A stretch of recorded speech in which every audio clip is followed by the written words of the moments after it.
Ladies and gentlemen, good morning. Career fact के तरफ से career coach Arshiya Tabassum HR Dell company से आए हुए हैं और आप इंट्रोड्यूस करेंगे और दूसरे कंपनी से भी हैं, तो मैं ये चाहूँगा कि आपकी कंपनी के बारे में और बच्चों के प्लेसमेंट्स के बारे में मैडम आप एक्सप्लेनेशन करें। Hello guys, good morning and welcome to this job mela.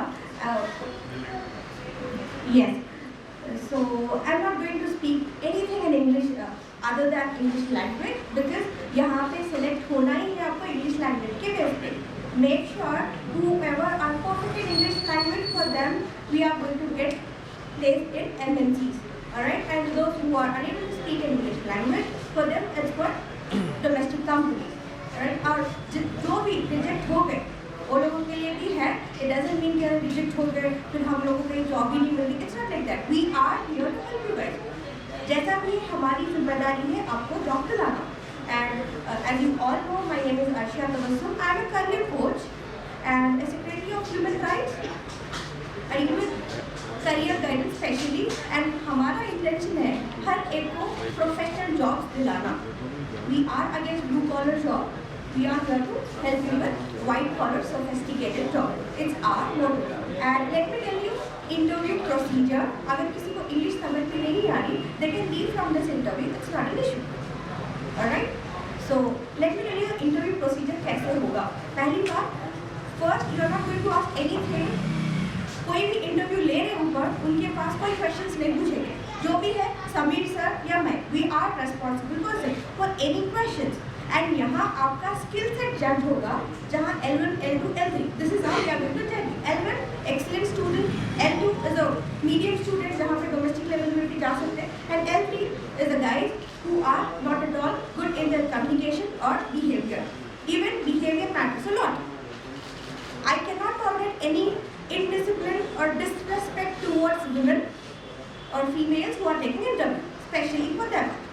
And I'm going to select you after all. वो जो select कर देंगे उसके ऊपर भी बाद में मैं screening लूँगी आपका. I'll call you, telephonic round will be taken, and last में जो selected होंगे वो लोग के लिए direct interview schedule किया जाएगा. Okay, and this is for specially for corporate companies जहाँ एक specific company बोलकर नहीं है. ऐसा नहीं कि कितने companies को भेज दें आप madam. You can ask, but I can tell you that जो कोई भी companies है MNCs, it is purely free of cost. You are not going to charge anything. पीछे आके कोई बोले रजिस्ट्रेशन फीस 500 रुपये दे दो, 200 रुपये, 100 रुपये भी नहीं देना है आपको. जॉब जो है कमाने की चीज़ है, खरीदने की नहीं है. Make sure this. And we are protecting you guys from that process. आप शॉर्टकट में जाओगे, that job will be only for 2 months और hardly maximum 3 months. उसके बाद आप फिर रोड पे आ जाओगे. वही अगर आप काबिल नहीं हो तो काबिल बनाओ, but don't go back of shortcuts. यहाँ कोई भी पैसे देके जॉब देने वाला कोई नहीं है. Alright? So it is purely free wherever you go in future as well. अगर आप रिजेक्ट हो गए यहाँ पे, if you are intermediate failed और डिग्री failed, रिजेक्ट हो भी गए, बाहर कोई बोलेंगे अरे भाई 10,000 दे दो या फिर 1 लाख रुपए दे दो, फ्री में जॉब दिलाएंगे, कोई नहीं दिलाते. Everything is for fraud. And I am struggling for you guys since 2 years. I started my career fact in the year 2018. I was training for free before, and now officially I started my hub where it is point for youth especially. अगर आप 10th भी fail हो, inter भी fail हो, कोई भी हो जिसको व्हाइट कलर जॉब है उसको मिलेगा. Okay, thank you so much. All the best for your interview.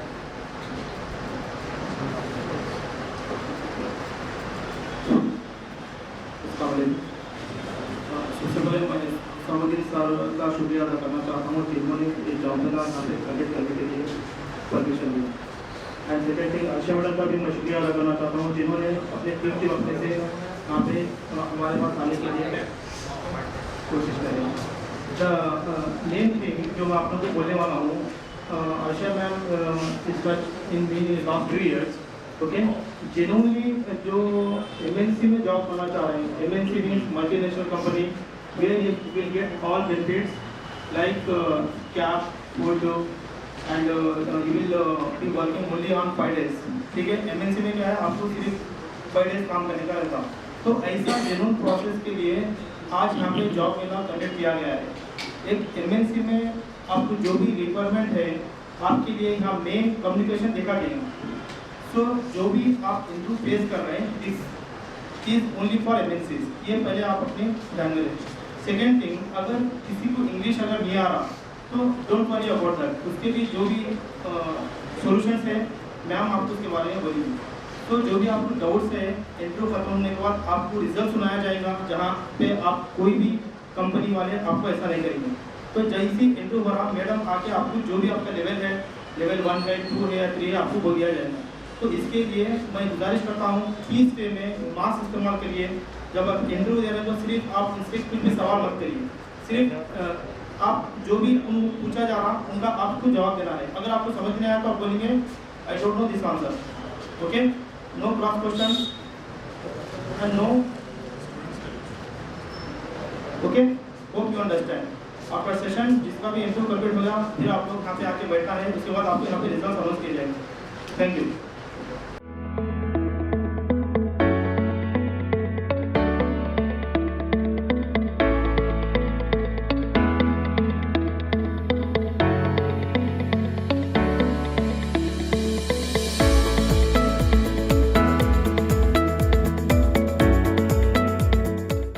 हमारे एसोसिएशन के जॉइंट सेक्रेटरी, नौजवान जॉइंट सेक्रेटरी अली जनाब मोहम्मद इलियास साहब से गुजारिश करूंगा कि मुखातिब करें। अली जनाब इलियास साहब।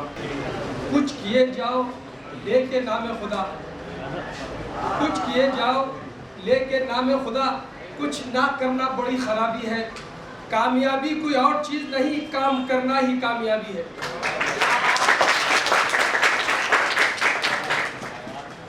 माइनॉरिटीज वेलफेयर चेयरमैन अम्बे भाई साहब, थिंक टैंक एसोसिएशन के सदर इज्जतमान आली जनाब शमशाद कादरी साहब, इतनी बड़ी सोसाइटी के सदर मेरे भाई इज्जतमान आली जनाब उसामा बिन साहब, साथियों और दोस्तों, मेरी बहनों, आज का ये जलसा यहाँ पर बेटी बचाओ और बेटी पढ़ाओ और हजरत महल स्कीम के तहत रखा गया है। और यहाँ पर जितने भी मेरे भाई हैं पूरे एजुकेटेड हैं। और आपको ये बात समझाना ज़रूरी है कि मेरे भाई आज माइनॉरिटीज़ का माहौल बड़ा अजीब व गरीब है। कहीं जाते हैं, एजुकेशन है, नौकरी नहीं है, एजुकेशन है, कोई काम नहीं है। एक इंटरमीडिएट डिग्री के अंदर, इंजीनियरिंग कोर्स के अंदर माँ बाप अपने पैसे से लाखों रुपए खर्चा कर देते हैं कि मेरा बेटा, मेरा लाल कुछ करेगा, कुछ आगे बढ़ेगा, मेरे घर में रोटी चलेगी, मेरे घर में जवान बेटी है, उसके शादी का मसला हल होगा। मगर मेरे भाई ये अजीब वो गरीब है कि जब एजुकेशन मंजिल मकसूद तक पहुंचता है तो क्वालिफिकेशन के हिसाब से परसेंटेज 0 में आ जाता है। क्या कर रहे बेटे? कुछ भी नहीं चीचा, बेरोजगार हूँ। यहाँ पे मुसलमानों का परसेंटेज एक 0 के हिसाब से है।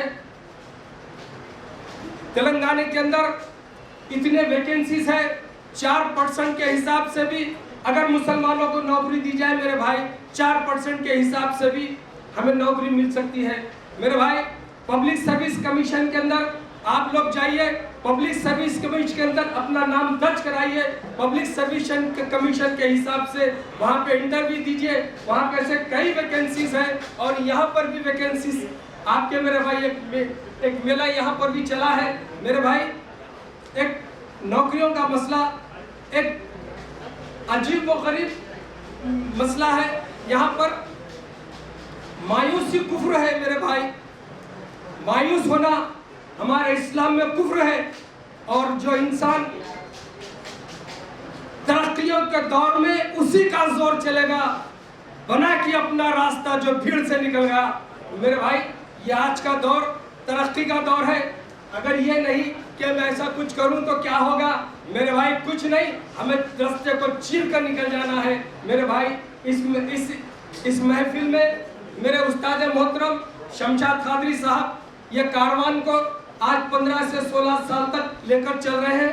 अगर इस स्कीम से अगर मेरी माँ और बहनें, मेरे भाई, मेरे दोस्त अगर इससे फायदा उठाना चाहते हैं, इसे उठाइए और अपने डिमांड को सेटलमेंट कीजिए।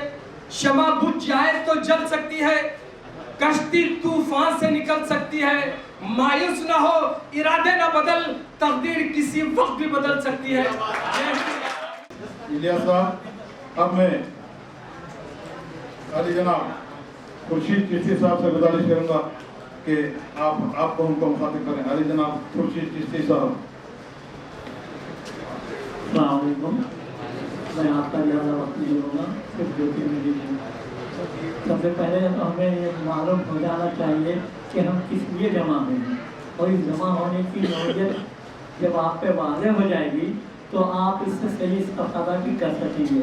इसी वजह से मेरी बहनें और मेरे नौजवान दोस्तों, आपको ये मालूम करना है कि इस तरह के जॉब मेले बहुत से होते हैं। इस मामले में सियासत अखबार वाले बहुत आगे हैं, तो ऐसे मौक़ों से आप किस तरह से इस्तेफादा करें, यह आपकी जानकारी बहुत ज़रूरी है। मैं आपसे एक ही बात अर्ज़ करूँगा कि आप अपने मकसद को सामने रखिए और ये सोच के आइए कि मैं इस जॉब मेले से फ़ायदा उठाकर I will get a good job. Thank you. जैसा कि अभी इससे पहले अली जनाब इलियास साहब ने कहा कि जिस वक्त आंध्र प्रदेश या फिर जब तेलंगाना और आंध्र प्रदेश जब मुत्तहिदा आंध्र प्रदेश थे, ये बड़ी हैरत और हैरानी की बात है कि उस ज़माने में जिस वक्त मुत्तहिदा आंध्र प्रदेश था, मुसलमानों की तादाद नौकरियों में 54% थी। मुझे बड़ी शर्म के साथ ये बात आप तमाम के सामने कहना पड़ता है कि आज मुसलमानों में नौकरियों की तादाद 0.5% भी बाकी नहीं रही। तो मैं ख़ास तौर से हमारे अली जनाब हुस्साम साहब का मैं दिल की गहराई से शुक्रिया अदा करता हूँ कि वो इस तरीके के जॉब मेले अगर करते रहेंगे तो मैं समझता हूँ कि माइनॉरिटीज़ का मतलब हमेशा लोगों के जहन में एक ये बात आती है कि माइनॉरिटी में सिर्फ मुसलमान है, मगर जो नोटिफाइड माइनॉरिटीज़ हैं जिसमें सिख हैं, ईसाई हैं, क्रिश्चियन हैं और बुद्धिस्ट हैं, ये सब लोग हैं इसमें शामिल हैं। तो मैं ये समझता हूँ कि ये आज का जो प्रोग्राम हुस्सामुद्दीन साहब ने रखा है जॉब मेले का, ये भी बड़ा अच्छा इक़दाम है। आने वाले दिनों में मैं समझता हूँ कि जो कुछ परसेंटेज बढ़ते हुए कम से कम 1 या 2% भी हो जाएगा तो मैं समझता हूँ कि आपके हमारे लिए फ़ख्र की बात है कि माइनॉरिटी भी जो है इसमें जो है शामिल हो, माइनॉरिटी के लिए भी कुछ जॉब हो रहे हैं। और यहाँ पर जितने जॉब मेले के जितने जो कंपनीज के लोग आए हैं, मैं भी दिल की गहराई से I am very much thankful to you for your coming for selection of candidate for the job here, really thankful to you. अब मैं अली जनाब हुस्सामुद्दीन साहब से गुजारिश करूँगा कि आपको मुखातिब करें। अली जनाब हुस्सामुद्दीन साहब। अस्सलामु अलैकुम वरहमतुल्लाहि वबरकातुहू। इज़्ज़त माफ़ अमीर वहीद साहब और शमशाद कादरी साहब तमाम दाइस पे तशरीफ़ फरमाएँ और अर्शिया तबस्सुम मैडम साहब जो डेल कंपनी से यहाँ पर तशरीफ़ लाए हैं। सबक पर फिर तो सदाकत का, सबक पर फिर तो सदाकत का, अदालत का, सुजात का, सबक पर फिर तो सदाकत का, अदालत का, सुजात का, लिया जाएगा काम तुझे दुनिया की इमामत का।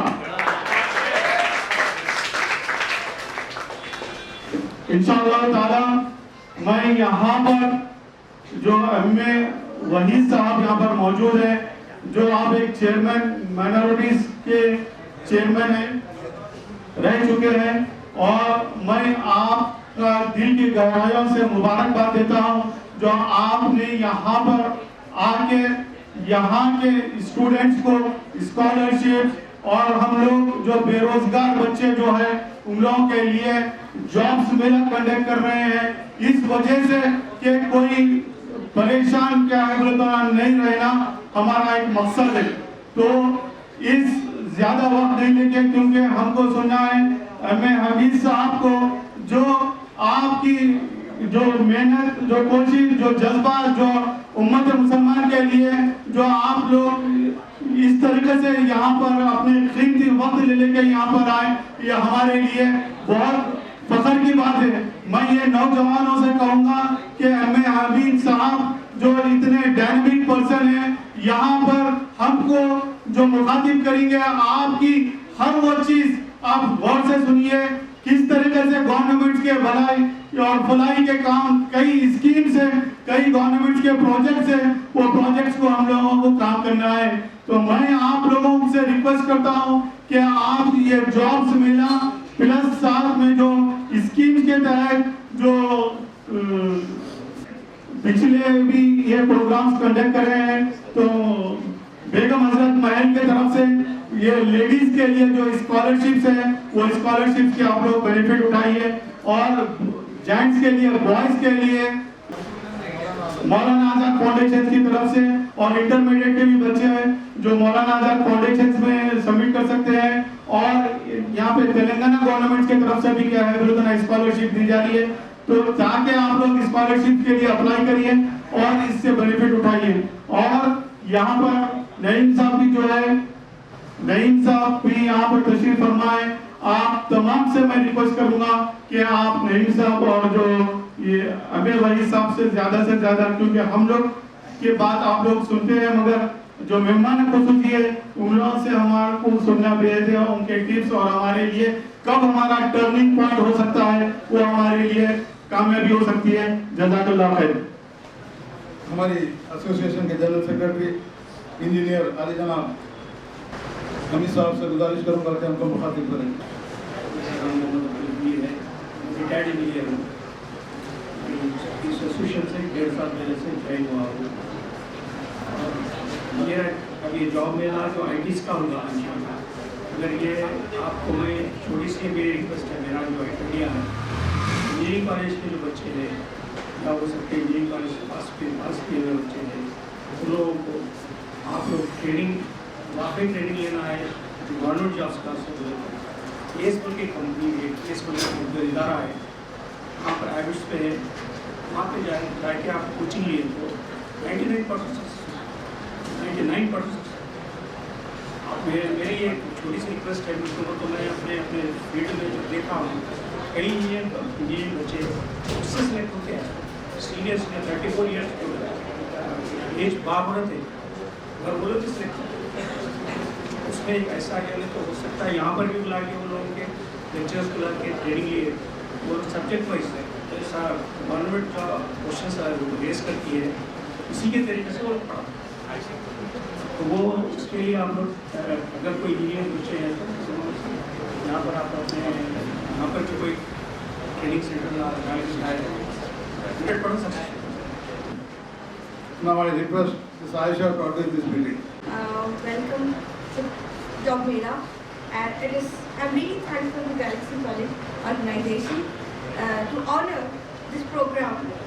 And as you all guys know, I'm a career coach. Before I have already introduced, but I cannot tell you big motivational speeches or like that. But I want to get inspired by people. I'm really thankful and honored to be along with higher authorities who are among us. And I just want you guys to get inspired. अगर आपको English समझ नहीं है, let me know, I can tell you in Hindi as well. But यहाँ जो job मेला है, especially to the people who can speak language, whose English is really good. We are focusing only on MNCs, right? So मैंने मेरा career start किया था after my graduation. I started just for training people, and then my intention is to place you guys in a white collar job. White collar मतलब professional job, right? So we can, अगर आपको credit देना है, उधार देना तो सबको दे सकते हैं, but that ultimately that person become enemy, right? So उधार देने से बेहतर आप उनको रिजर्व का जरिया बना दीजिए, so that वो बंदे से लेके आपको you are the source where you are responsible, you will become main person, पूरे खानदान को आप ही responsible है उनको रिजर्व दिलाने का, right? So make sure you are becoming a source of making income. So Alhamdulillah, I started my career facts. I can proudly say that I am a founder of Career Facts, where I started my free service in the year 2018. Till now, it's going successfully, and I have trained around 1,500 plus candidates all over India. Not only in Hyderabad, I do online and classroom the Galaxy College, and I got an opportunity to explore my services and contacts here as well. And let me tell you, यहाँ पे जो भी job के लिए आ रहे हैं, it's purely free. आपको कहीं पर भी ₹1 देने की जरूरत नहीं है. And apart from that, I'm a secretary of human rights as well. I deal with women empowerment. जहाँ पे कोई भी complications है या फिर domestic violence है, I'll take care personally as those are my problems. And right away, any time if you are facing any difficulty, you can contact me, especially for females. I'm here to help you guys. And अगर आपको career में भी कोई भी problem है, you can approach me. You can contact my manager, Samir sir. He will take care of all the appointments. Right? So always make sure you are the people who can inspire others. Motivation कुछ देर के लिए रहती है, but inspiration will be for a lifetime. Right? I'm a girl, not from Hyderabad as well. I'm from a small town. Still, I came here. I have organized and I built my own empire. Even though it's small, but it's my own company. खुद से मैं proudly बोल सकती हूँ कि ये मेरी own company है बोल के, right? And not only for me, the way I have started my own company, हर एक को एक inspiration मिल ही जाती है. चाहे कोई लड़की है जो बाहर भी नहीं निकल सकती, but at least somehow she get inspired by me or by other people who are working in other companies. Her MNC में काम करने वाली लड़की खराब नहीं होती. Make sure clear your thinking. Broad minded का मतलब ये नहीं है कि you will be going in pubs or क्या बोलते हैं ड्रिंक करना. It is not like that. Broad minded मतलब accept the way they are, but make sure to change them in a positive way. Right? So just be positive and don't go back of bad habits, and never ever give credit to anyone. खैरात कर दीजिए, अलग बात है, but credit किसी को मत दीजिए. अगर अरे भाई मेरे पास जॉब नहीं है, पैसे दे दो, ठीक है, जॉब नहीं है ना, मैं दिला दूंगा, अर्शद आपके पास चले जाइए, I take care, that's it. But never ever help anyone without knowing.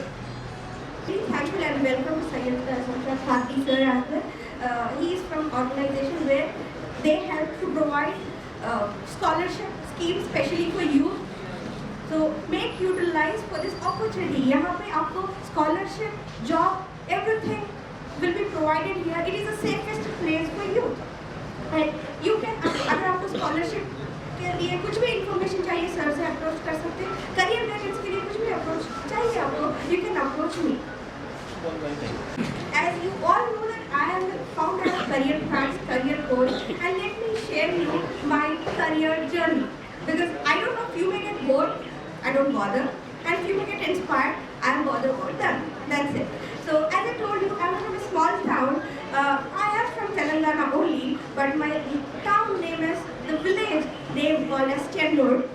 And people like if I tell them any Mancherial, sir. It is from Mancherial district. Previously it was Adilabad district, but now it's from Mancherial district. So I am from that place. I came here after my SSC. I finished my SSC.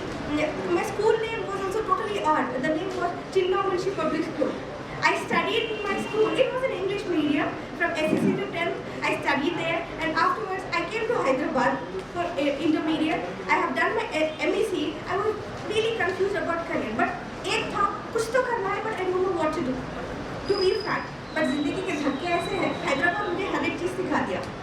To struggle, to face society, and to trust people. Never ever trust people, but give chance to everyone. Don't trust everyone. This is my guidance. And later on, I started my career in terms of doing job. My first company was Cognizant.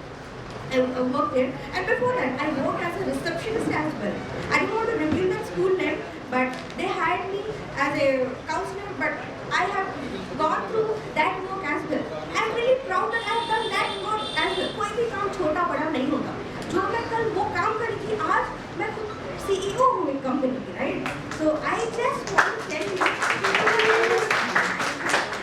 never ever hesitate to do anything.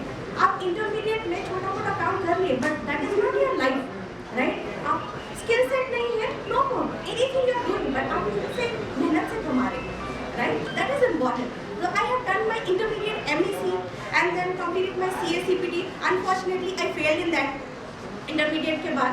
Then I took BBA. Okay, my family from a small town, they are not aware. Intermediate pass हुई तो अलग बात है, but मैंने तो बोला था मैं CA बनूंगी. I disqualified. I failed in that exam. So every relative, like everyone told, अरे बच्ची fail हो गई. They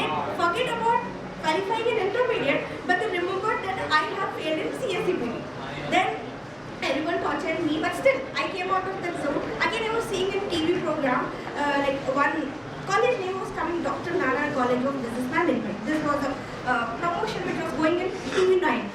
I showed to my father, and I'm really lucky, I'm really thankful to God that I have my parents who are really supportive. Even though they are from a small town, my father is a bank employee and he is a retired government employee, and my mother is a homemaker. They supported me, they are very broad-minded, and Alhamdulillah, I can say my father is a Hafiz al-Quran, but still he supported me in every aspect. He never degraded or differentiated either she is a girl or he is a boy. I have an younger brother, he's younger than me, he'll be in my hometown. I came here, I started my career alone without any support. I was staying in hostel before, and her hostel की life बुरी नहीं होगी, और wheat मारने वाले, गांजा मारने वाले, पीने वाले हर जगह मिलेंगे आपको, महल्ले में भी मिलते और hostel में भी मिलते, but आपके जो emotions है, how do you control it is in your hand, that's it. Important thing is like how do you control. So I just gone through all those circumstances, I met with different people. और opposite gender से बात करना बुरी बात नहीं है, but किस हद तक आप maintain कर रहे, that is important. Now I am talking, right? So this is the small message and guidance I want to give to everyone. I'm pursuing my LLB now as well, done with my TBA in 2018, and later on I became Secretary of Human Rights. I was a member of Human Rights before, but this is about me. And get inspired. I have taken someone's interview, and आप लोग काबिल बनो job के लिए. Companies खुद आपके पास आएंगे, right? आपको कंपनीज के पास जाने की जरूरत नहीं है. Remember this. And unfortunately, I'm really sad to say that मैंने जो expect किया था, you're not up to that mark. I'm not demotivating anyone, but मैं false expectation भी नहीं दे रही किसी को कि अरे हाँ आप सही हो, मैं कंपनी में सेलेक्ट कर लूँगी.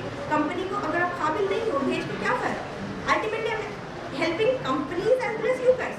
So make sure if you are lagging in skills, approach sir or me. We both are here to take care of that. And job की जिम्मेदारी हमारी है. It's not only me, हमारी है. Thank you so much. I'll introduce myself. अगर आपस में तुम लोग बातें करते रहोगे तो हमारी बातें करने का कोई मतलब नहीं रहेगा.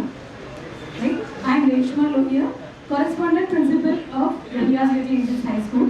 मेरी स्कूल आगापुरा में, और आगापुरा कहलाता तो न्यू सिटी है, मगर है ओल्ड सिटी में. जैसे अगर आप लोग ये बात को न्यू सिटी ओल्ड सिटी में डिवाइड करना है तो हम भी वही उसी में है.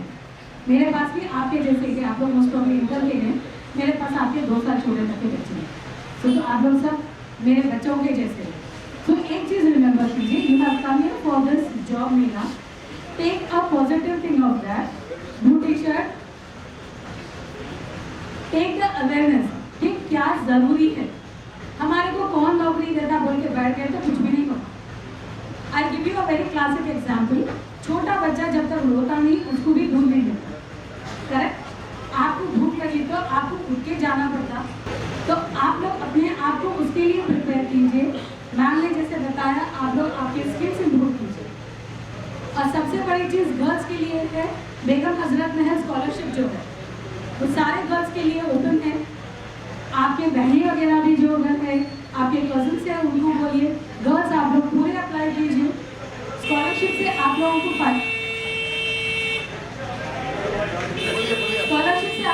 फ़ायदा ये होगा कि थोड़ा बहुत आपको जो चीज़ें जहाँ पर रुक रही है उसमें आप परफेक्ट होंगे. आपको जो कोर्स करना है वो आप कर सकते हैं. बाज़ वक्त अपने पास अपने पेरेंट्स के पास फाइनेंशियल इश्यूज़ की वजह से आपको कोर्सेज नहीं करा सकते हैं, तो आप ट्राई कीजिए. जितने ज़्यादा स्टूडेंट्स अप्लाई करेंगे उतना ज़्यादा अच्छा है. बेगम हजरत महल स्कॉलरशिप के लिए अप्लाई कीजिए. बॉयज़ आप लोग ये जॉब मेला अटेंड कीजिए. उसमें आप मैम से पूछिए आप कहाँ पर लैग कर रहे थे, वो कोर्स कीजिए. अपने आप को ये मत समझिए कि भाई हमारे से नहीं होता. आज यहीं पे आप लोग बैठे हुए हैं, कल कुछ सालों पहले हम भी ऐसे ही थे आप लोगों के, राइट? हम सब ये दौर से गुजर चुके हैं. सिर्फ चाहिए तो कॉन्फिडेंस भी करें. कॉन्फिडेंस इस बात का कि हम सब कर सकते हैं. कॉन्फिडेंस इस बात का नहीं कि रजनीकांत के जैसा 10 लोगों को मार सकता है. तो आप लोगों को बस ये कॉन्फिडेंस रखिए कि आपको ज़िंदगी में कुछ करना है. ज़िंदगी में कुछ करने के लिए आप लोगों को जद्दोजहद करना होगा. गाड़ी चलाने को सीखने से पहले 2 बार तो गिरे थे शायद, उसके बाद 2 वक्त गिरे थे. और स्कॉलरशिप के लिए तो आप लोग खसूसन अप्लाई कीजिए. खास करके सारे गर्ल्स अप्लाई कीजिए ताकि आप लोगों का फ्यूचर बनेगा. कुछ सालों के बाद जैसे मैं यहाँ पर खड़ी हूँ वैसे आप भी यहाँ पर खड़े होकर आप नए स्टूडेंट्स को इंस्पायर कर सकते हैं, मोटिवेट कर सकते हैं. कारवान को लेकर चल रहे हैं। मैं उनकी दिल की गहराइयों से उनको मुबारकबाद देता हूँ जो आपने एक अज़म उठाया है कि ओल्ड सिटी के हर लड़का और लड़की को स्कॉलरशिप पहुँचाना उनका एक मेन एंड मकसद है। तो इंशाअल्लाह ताला मैं दिल की गहराइयों से आपसे एतमाद करता हूँ कि आप मुखातिब फरमाएं। और बिस्मिल्लाहिर्रहमानिर्रहीम बिस्मिल्लाहिर्रहमानिर्रहीम अस्सलाम वालेकुम वरहमतुल्लाहि वबरकातुहू। मैं इस पर तशरीफ़ फरमा आप आज के मेहमान खुसूसी आली जनाब M.A. वहीद साहब, XMD DC minority finance corporation, और आली जनाब मोहम्मद नईम सूफी साहब, builder Naeem and company associate, हाज़िरीन जलसा, नौजवान मिल्लत, अस्सलाम वालेकुम वरहमतुल्लाहि वबरकातुहू।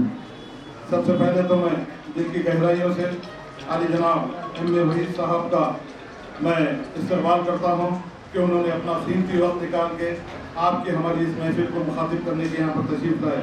उसी के साथ साथ आली जनाब मोहम्मद नईम सूफी साहब जो एक बड़े बिल्डर हैं, जानी मानी शख्सियत हैं, उन्होंने भी अपना कीमती वक्त निकाल कर हमारी इस महफिल में शिरकत की। मैं उनका भी दिल की गहराइयों से शुक्रिया अदा करता हूँ। उसी के साथ साथ जितने असातिज़ा, जितने भी स्टूडेंट्स और जितने भी यहाँ पर नौजवान यहाँ बैठे हैं, मैं उन तमाम का अपने दिल की गहराइयों से All India Muslim think tank association और All India minority welfare association की जानिब से आप तमाम का दिल की गहराइयों से खैर मक़दम करता हूँ।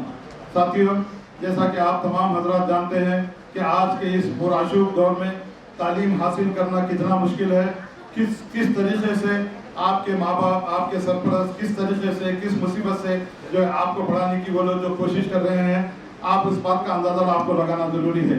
इस ऐसे मौके पर आज के इस माहौल में, इस परेशानी के दौर में, इस लॉकडाउन के दौर में जिस तरीके से हर साल मौलाना आज़ाद एजुकेशन फाउंडेशन की जानिब से स्कॉलरशिप का जो है ऐलान होता है, उसी तरीके से जो है बेगम हजरत महल का इससे पहले मेरिटोरियट गर्ल्स के वास्ते था, उसका नाम चेंज करके बेगम हजरत महल स्कीम का जो है अनाउंसमेंट किया गया है, जो ख़ास तौर से नोटिफाइड माइनॉरिटीज़ जो है इंडिया के, उनके लिए रखा गया है, लड़कियों के लिए रखा गया है। और लड़कों के लिए पहली जमात से 10वीं जमात तक, फिर बाद में ग्रेजुएट्स के लिए भी, उसके लिए भी स्कीमात हैं। उसका भी जो है मैं आपको तमाम का जो है उसके मालूमात आपको हम देंगे। मगर खुसूसी तौर पर एक बात मैं यहाँ कहना चाहूँगा कि यहाँ पर सवाल all India Muslim think tank association, all India minority welfare association या वहीद साहब का या नईम साहब का या हुसाम साहब का ताल्लुक नहीं है। यहाँ पर लड़कियों के साथ उनके सरपरस्त, उनके वालिदीन और ख़ास तौर से यहाँ पर सबसे ज़्यादा जिम्मेदारी जो आयद होती है वो है स्कूल के असातिज़ा, वहाँ के करस्पॉन्डेंट्स का, वहाँ के जिम्मेदारों का, कि किस तरीके से आपके स्टूडेंट्स को ज़्यादा से ज़्यादा फ़ायदा पहुँचाकर उनको तालीम की तरफ उनको राग़िब करें। क्योंकि आप जानते हैं कि तालीम नहीं होने की वजह से आज जो हमारा हाल है, जो आज माइनॉरिटी जिस तरीके से हुकूमत के सामने जो है हाथ फैला के भीख मांगती है, हुकूमत के सामने जो है आप हर तरीके से अपनी परेशानी बयान करते हैं। मैं समझता हूं कि अगर एक लड़की, एक लड़का अच्छी तालीम हासिल करके आगे बढ़ेगा तो यकीनन उसके जो है आने वाले दिनों में उसकी जो है इनकम भी बढ़ेगी, उसकी जो है आमदनी बढ़ेगी, वो अपने अहल हाल का जो है सही तरीके से जो है उसकी देखभाल कर सकेगा। मगर इन सब चीज़ों के लिए एक मुसम्मम इरादा होना ज़रूरी है। मुसम्मम इरादे के बगैर आप कोई काम नहीं कर सकते। यहाँ जितने नौजवान बैठे हैं, एक ख़ास बात हमेशा मैं अपनी तकरीर में कहता हूँ कि हमेशा जब भी कोई मुखर्रिर, कभी कोई दर्दमंद या जब कोई भी जो है आपके जो है एहसासात और आपकी फीलिंग को समझते हुए आपको मुखातिब करता है, तो होना ये चाहिए कि जब हम आपके सामने कोई बात रखते हैं तो यहाँ से सुन के आप अपने दिल में उतार लीजिए। यहाँ से सुन के अगर यहाँ से निकाल देंगे तो फिर मेरा बात करना या और किसी मुखर्रिर का बात करना आपके लिए किसी किस्म का फ़ायदेमंद नहीं होगा। साथियों, ख़ास तौर से मैं तालीम की तरफ इस बात से तवज्जो हमको देना चाहिए कि जब सच्चर कमेटी ने अपनी रिपोर्ट पेश की तो उन्होंने खुसूसी तौर पर इस बात की सिफारिशात गवर्नमेंट को पेश की कि देखिए हिंदुस्तान में सबसे ज़्यादा पसमानदा बुद्धिस्ट कौम थी, लेकिन जिस वक्त मुझे मुसलमानों के उनके जो है उसके लिए सर्वे के लिए मैं जब गया, जब देखने के बाद मुझे इंतहा इस बात का अफसोस हुआ कि मुसलमान बुद्धिस्ट से भी पसमानदा है। वो पसमानदा इस वास्ते हैं कि उनके पास तालीम की कमी है। फिर वो जवाब वो खुद देते हैं कि तालीम की कमी इस वास्ते है कि माशी तौर पर माइनॉरिटी, सारे हिंदुस्तान के माइनॉरिटी माशी तौर पर इतने पसमानदा हैं कि वो अपने बच्चियों को, अपने नौजवानों को तालीम हासिल दिलाने के लिए उनको बेइंतहा मुश्किलात का सामना करना पड़ता है। तो इन सब चीज़ों को सामने रखते हुए आपको हमको करना यह है कि जो भी स्कीमात हुकूमत की जानिब से अनाउंस की जाती है, ये आपकी हमारी सबकी जिम्मेदारी है। एक एसोसिएशन की, शमशाद खादरी की, हुस्साम साहब की या वहीद साहब की या नईम साहब की जिम्मेदारी नहीं होती। जब आपके सामने अवेयरनेस आता है, जब आपके सामने शऊर बेदारी का प्रोग्राम रखा जाता है, पूरा शऊर बेदारी प्रोग्राम इस वजह से रखा जाता है कि आपको ऐसे मालूमात हो जो जिनको जो इस तरीके से मालूमात नहीं होते हैं तमाम स्कीमात के बारे में, तो हम तमाम हजरात को इस बात का जो हम कोशिश करते हैं कि किस तरीके से आपकी रहनुमाई की जाए, किस तरीके से एप्लीकेशन दाखिल की जाए, किस तरीके से स्कीमात से इस्तेफादा हासिल किया जाए। तो इन सब की जिम्मेदारी है कि आज से हम यहाँ जितने लोग यहाँ बैठे इस बात का हम तय करके यहाँ से उठेंगे कि जब भी गवर्नमेंट की जो भी स्कीम आती है, फलाही स्कीम आती है, नौजवान बच्चों के लिए स्कॉलरशिप का मामला होता है, तो ये असातिज़ा के साथ भी स्टूडेंट्स की भी, उनके माँ बाप की भी और तमाम एसोसिएशन की भी ये जिम्मेदारी होती है कि आगे बढ़ते हुए उन स्कीमात को अमलवारी करने के लिए किस तरीके से हमको कोशिश करना है। वरना होता ये है कि आए नशिस्तन गुस्तन बर्खास्तन आए बैठे सुने बात करें फिर खत्म हो गया, वैसा नहीं होना चाहिए। अल्लाह ताला से हम इस बात की उम्मीद करते हैं कि आने वाले दिनों में जिस तरीके से हम जो अवेयरनेस प्रोग्राम का हर 8 दिन में हम अवेयरनेस प्रोग्राम सारे हैदराबाद में करना चाह रहे हैं, मैं वही हिसाब से भी इस बात की गुजारिश करूंगा कि जहाँ भी हमारा ऐसा प्रोग्राम होगा, आप अगर उसमें शिरकत करते हुए अगर आप अपने ज़रूरी ख्यालात का इज़हार करेंगे तो मैं समझता हूँ कि आने वाले दिनों में तमाम माइनॉरिटीज़ को 100% इसका फ़ायदा होगा। और जब स्कीम अनाउंसमेंट होती है, जब उसका बजट अनाउंस होता है, तो ये आपकी हमारी तमाम लोगों की, हुकूमत के जिम्मेदारान की भी जिम्मेदारी होती है कि वो बजट का एक एक पैसा वो स्कीम पे खर्च किया जाए। मगर होता ये है कि 200 करोड़ जो है बजट अलॉट होता है, वही सब सामने बैठे हैं, उसमें से 600 खर्च होता, 500 खर्च होता, बाकी का जो हुकूमत के पास चल जाता। मगर मैं वही साहब का बात में इस बात से तस्करा करना चाहूँगा कि जब तक आप बीडी और वाइस चेयरमैन थे, आपने हर तरीके से इस बात की कोशिश की कि ज़्यादा से ज़्यादा बजट खर्च हो, ज़्यादा से ज़्यादा जो है माइनॉरिटीज़ को फ़ायदा हो, ज़्यादा से ज़्यादा लोन सैंक्शन हो। मगर वही साहब का जितना काम था, जितनी जिम्मेदारी थी उन्होंने कर दी। मगर ये जिम्मेदारी हुकूमत की होती है कि जब 2000 करोड़ आप माइनॉरिटीज़ के लिए आप अलॉट करते हैं तो 2000 का बजट पूरा 100% उसको खर्च होना चाहिए। अब वही साहब तो एक ऑफिसर है, उनकी जितनी कोशिश है वो कर लिए, मगर उसके बावजूद भी वो बजट खर्च नहीं हुआ, सिर्फ 600 रुपये बजट खर्च हुआ, बाकी का वापस चला गया। तो इन सब चीज़ों के लिए मैं आप तमाम हजरात से इस बात की मैं गुजारिश करूँगा कि आप जब भी अवेयरनेस प्रोग्राम में आए, जब भी हम जैसे नाचीज़ आपके सामने कोई बात आपके सामने बयान करते हैं, खासतौर से नौजवान मिलत, आपके कांधों पे बहुत बड़ी जिम्मेदारी है कि आप इस कारवान को आप आके लेके बढ़ना है। मैं अकेला ही चला था जानी बेमंजिल, मगर लोग आते गए, कारवां बनता गया। तो अगर आप लोग हमारा साथ देंगे तो इंशाअल्लाह ताला हर स्कीम हमको कामयाब होगी। और एक खास बात मैं आपके सामने कहना चाहूँगा, वही साहब भी यहाँ पर तशरीफ फरमा है, हुस्साम साहब हैं, नईम साहब भी यहाँ पर है। नईम साहब भी जो है वक्फ बोर्ड के एक्टिविस्ट हैं। आप इस बात का अंदाजा लगाइए कि अगर वक्फ बोर्ड की सही आमदनी, सही इनकम, सही इंस्टीट्यूशन से जितनी भी आमदनी आती है, अगर वो मुसलमानों की फलाह बहबूद के लिए खर्च की जाती, तो मैं समझता हूँ कि हुकूमत के सामने किसी मुसलमान को, किसी माइनॉरिटी को हाथ फैलाने की जरूरत नहीं होती थी। कॉलेजेस हमारे होते थे, हॉस्पिटल हमारे होते थे, स्कूल हमारे होते थे, नौकरियाँ हमारी होती थी, हर तरीके से हम दिया जाता था। एक अंदाजे में मुताबिक मैं समझता हूँ कि वही साहब इससे अच्छी तरह से वाकिफ हैं। 20,000 करोड़ की प्रॉपर्टी सिर्फ तेलंगाना में इस वक्त है। 20,000 करोड़ की प्रॉपर्टी इस वक्त हिंदुस्तान तेलंगाना में मौजूद है। तो आप अंदाजा लगा लीजिए कि सारे हिंदुस्तान में उसकी कितनी जो होगी। तो मैं हुकूमत से, मरकजी हुकूमत और रियासती हुकूमत से इस बात का मैं पुरजोर मुतालबा करना चाहूँगा कि भाई साहब, जब एक वक्त कोई जायदाद वक्फ की जाती है तो क़यामत तक वो जायदाद जो है वक्फी रहती है, और वो सिर्फ और सिर्फ माइनॉरिटी के लिए जो उनके फलाह बहबूद के लिए काम की जाती है। मगर आजकल चंद्रशेखर राव साहब भी सोए हुए हैं, हर आदमी सोया हुआ है, सिर्फ हर बात के बयानात आते हैं कि वो फला जगह इतने 1000 एकड़ बाकी है, वहाँ तो इतनी जगह बाकी है, आप उसको हासिल कीजिए। मैं इस स्टेज से चंद्रशेखर राव साहब से इस बात का मुतालबा करना चाहता हूँ कि कितनी इंक्लूजर्स है, कितने 1000 एकड़ ज़मीन जो है औकाफ की माइनॉरिटीज़ के लिए मुख्तस की गई है, कितने इंस्टीट्यूशन आज जो है तेलंगाना में काम कर रहे हैं, कितने इंस्टीट्यूशन की आमदनी माइनॉरिटीज़ के फलाह बहबूद के लिए की जा रही है। इन सब का डाटा तैयार करते हुए आप आवाम के सामने लाइए, फिर इस बात का अंदाज़ा आपको भी होगा, हमको भी होगा।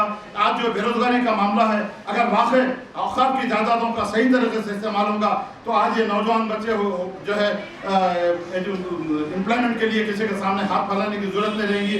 खुद हम अपनी तरफ से जो है उसको आगे बढ़ाते हुए हम नौजवानों को नौकरी भी दे सकते हैं, हमारे हॉस्पिटल भी कायम हो सकते हैं, हमारे इंस्टीट्यूशन भी कायम हो सकते हैं। तो मगर इन सब चीज़ों का दारोमदार आप पे और हम पे है। हुकूमत को जगाना है, हुकूमत के सामने हमारे मुतालबात रखते हुए उन मुतालबात को हल कराना है। अगर हम इस बात का तय कर लेंगे कि यकीनन हमको जो है हमारे जो भी हुकूक हासिल करना है, तो आगे बढ़ते हुए अब सोने का वक्त नहीं है, अब जाग जाइए, हुकूमत को भी जगाइए, हुकूमत पे भी जोर डालिए, ताकि आने वाले दिनों में इस बात का हमको जो है अंदाज़ा हो कि किस तरीके से हम आने वाले दिनों में औकाफ की जायदादों को हासिल करते हुए नौकरियों का मामला हो या किसी और चीज़ का मामला हो। और एक ख़ास बात कहते हुए मैं अपनी तकरीर ख़त्म करूँगा, वही साहब से भी ख़ास बात से इस बात का मैं गुजारिश करूँगा, क्योंकि आपके भी ताल्लुकात गवर्नमेंट से है। हमने 12 गवर्नमेंट से इस बात की गुजारिश की कि वक्त कमिश्नरेट कायम किया जाए।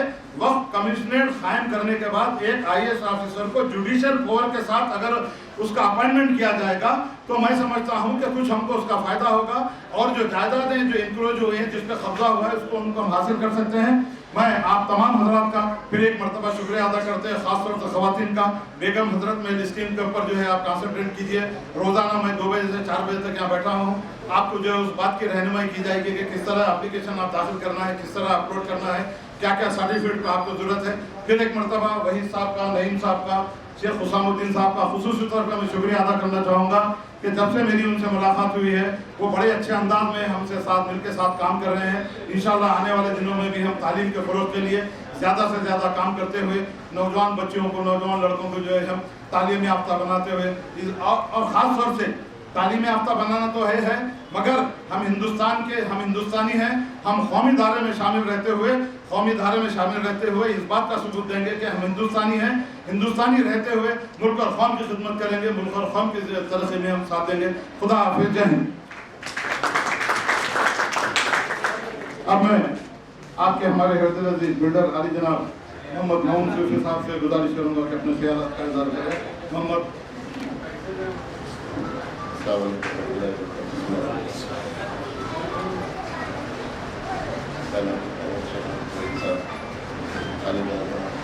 गैलेक्सी